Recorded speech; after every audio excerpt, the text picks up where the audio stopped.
Hello students, this class is for class 9 and we were discussing about some problems from your worksheet. So let's solve the remaining problems.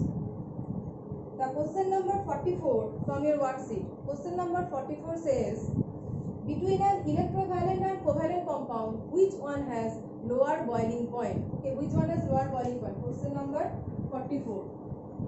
So I have discussed in your class that why ionic compounds are called electrovalent compounds, because ions are held by strong electrostatic force of attraction. If I say an ionic compound like NaCl, NaCl has Na plus and Cl minus. Okay, so between this cation and anion attract each other. Okay, in an ionic compound there exists cation and anion attract each other. So that attraction is actually the electrostatic force of attraction, that is known as. So due to the presence of electrostatic force of attraction, the ionic compounds are named as electrovalent compound. The electron term is coming from the electrostatic force of attraction that exists in ionic compounds. So ionic compounds have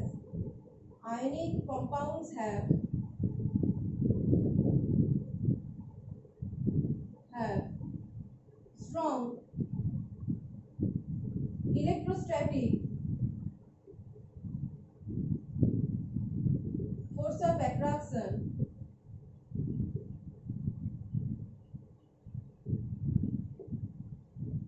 between ions.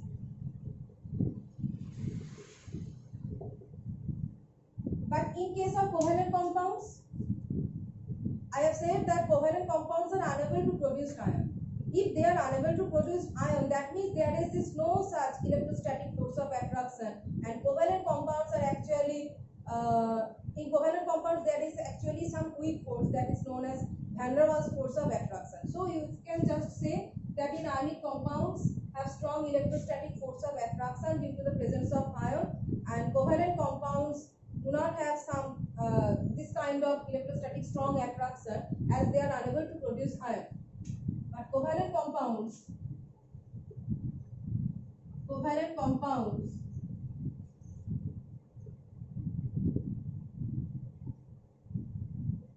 have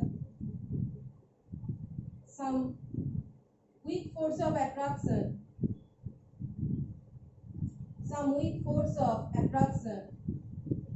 and this weak force of attraction is known as van der Waals force. Van der Waals force. But covalent compounds have some weak force of attraction due to the absence of ions. Due to the absence of ions. Covalent compounds do not have any ions, hence they have some weak force of attraction, while ionic compounds have strong electrostatic force of attraction. So as ionic compounds have strong electrostatic force of attraction, we have to give more heat. Or we have to increase the temperature more and more to remove this electrostatic force of attraction that is existing in the ions, and that's why ionic compounds have higher boiling point than covalent compounds. So whenever the force of attraction is higher between the ions or molecules, then the boiling point will be higher, and when the force of attraction is weak, then the boiling point will be also very weak. Okay, so in the last line we can say that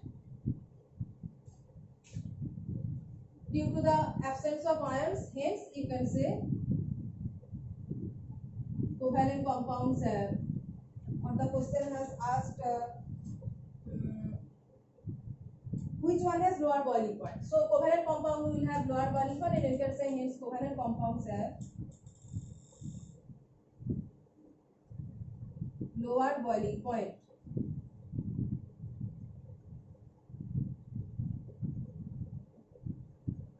So electrostatic force of attraction is very strong and van der Waals force of attraction is very weak. As the force of attraction is weak in covalent compounds, so they have lower boiling point. We can boil them easily. So the next question is question number 48. what type of bonding is present in ethylene, and so electron dot diagram. Question number 48. So the bonding type in ethylene is covalent bonding. First answer. And the second is we have to show the electron dot diagram. So for question number 48, ethylene. So the formula for ethylene is C2H4 and it looks like this. Okay, it looks like this.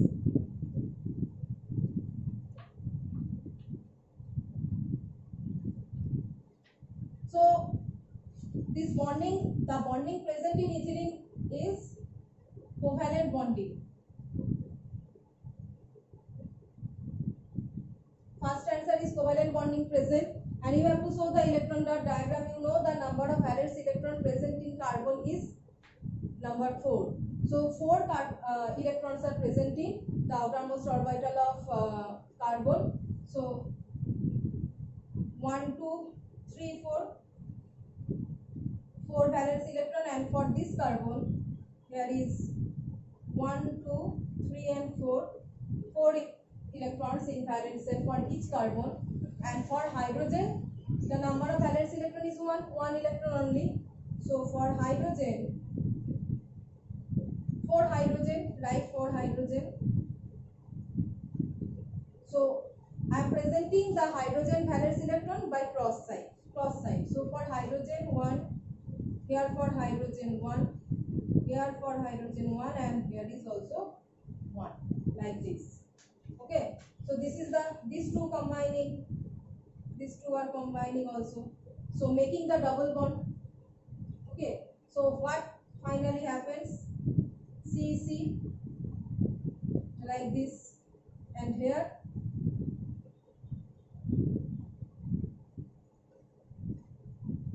so for here 1 hydrogen, hydrogen, hydrogen and hydrogen. So now count the number of electrons of carbon, count if it is 8 or not. So 1, 2, 3, 4, 5, 6. So it is fulfilled. Okay, 7, 8. So 1, 2, 3, 4, 5, 6, 7, 8. So this is the whole electron dot diagram for ethylene. So electron dot diagram of ethylene.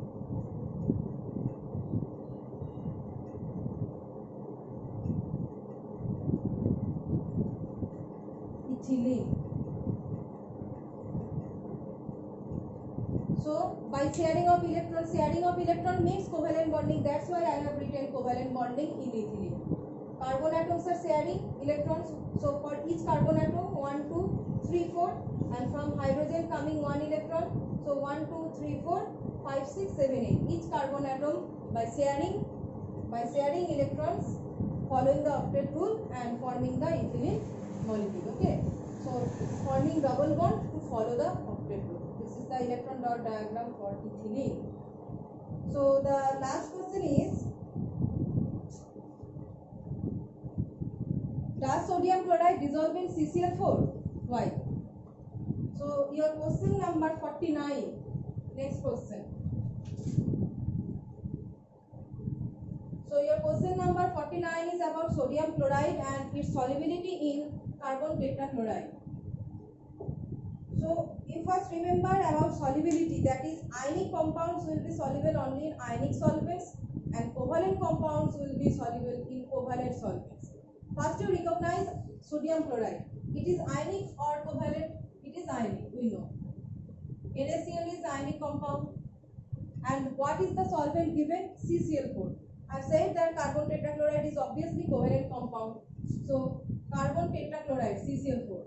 It is covalent. It is covalent. So the solvent is given covalent, but the compound is given ionic. So they does not match. So they do not match.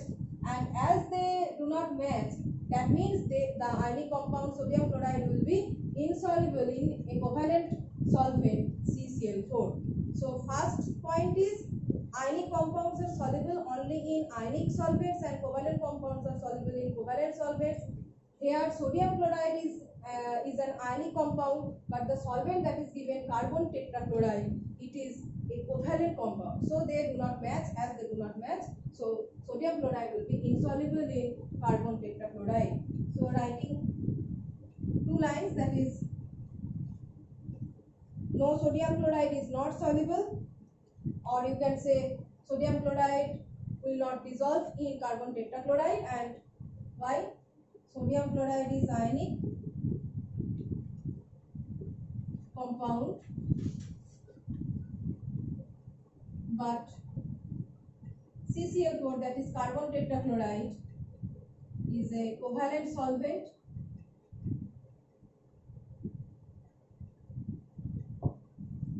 Is a covalent solvent, as,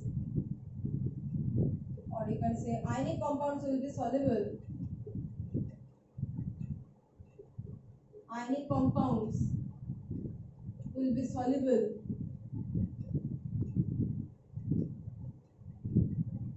only in ionic solvents.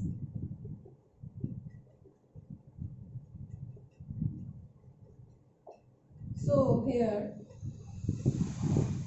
sodium chloride does not dissolve in, so here sodium chloride does not dissolve in a covalent solvent CCl4. This is carbon tetrachloride.